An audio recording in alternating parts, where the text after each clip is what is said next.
కొన్ని ఆలోచనలు మనల్ని వేధిస్తూ ఉంటాయి, కొన్ని ఆలోచనలు మనల్ని బాధిస్తూ ఉంటుంది, మనకు నిద్ర పట్టుకుంటూ చేస్తుంది, మనసంతా చిరాకు, మనసంతా వేదనగా ఉంటుంది, కలవరాలుగా ఉంటుంది. ఏం చెయ్యాలో, ఎక్కడికి వెళ్ళాలో, ఎవరిని అడగాలో, ఇలా ఎన్నెన్నో సమస్యలు మేము వెంటాడుతుండొచ్చు. ఫ్యూచర్ ఏంటి, భవిష్యత్తు ఏంటి, పిల్లల్ని ఎలా పెంచాలి, మనకు వచ్చే జీతం ఎంత, మన ఖర్చు ఎంత, అప్పుల బాధలు, రుణ బాధలు, సమస్యలు అన్నీ ఆలోచిస్తుంటే బుర్ర బద్దలైపోతుంది.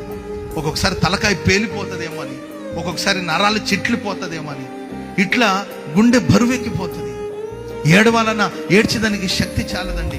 ఎక్కడ చూసిన కలవరాలు, ఎవరు నమ్మాలి, ఎవరు నమ్మకూడదు, ఎవరి మీద ఆధారపడాలి, ఎవరి మీద, ఇలా కలవరాల కోట. మోసం చేసే మనుషులు, ద్రోహం చేసే మనుషులు, నమ్మించి నట్టింట ముంచే మనుషులు, గుండె బరువెక్కిపోతుంది. ఏమి చేయాలో తోచదు, కలవరాలే. ఒక్కటే మార్గం అండి, మనం హ్యాపీగా బ్రతకడానికి ఒకటే మార్గం, అది ప్రభునందే. ఆ సమయంలో